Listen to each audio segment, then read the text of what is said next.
Prepariamo oggi i Malloreddus, ossia gli gnocchi sardi più classici e famosi. Ci serviranno 600 g di semola di grano duro, 300 ml di acqua portata un po' a temperatura, diciamo che va sui 35-40 gradi per facilitare la lavorazione, 2 pizzichi di sale e questo strumento. Questo è fondamentale per realizzare i nostri gnocchi. Iniziamo.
Dopo circa 15 minuti di lavorazione otterrete questo risultato.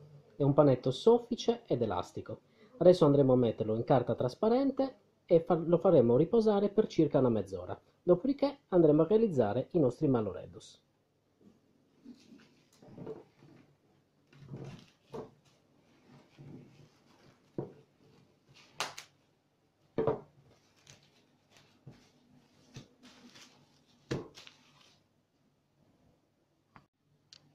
Ora che la pasta ha riposato per mezz'ora, possiamo iniziare a lavorare.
questo è il risultato. Continuiamo così fino a consumare tutta la nostra pasta. Aggiungiamo un po' di semola in un vassoio.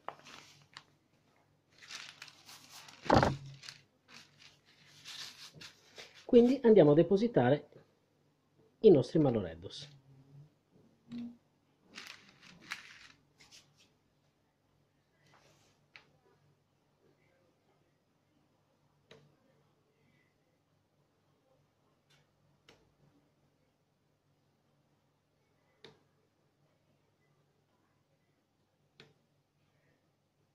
Questo è il risultato che otterremo. Come vedete ho scelto di realizzarli in due dimensioni differenti, questo a sinistra che ho utilizzato un po' più impasto e quest'altro invece che ho utilizzato meno impasto, quindi risulta un po' più piccolino. Scegliete voi e buon appetito!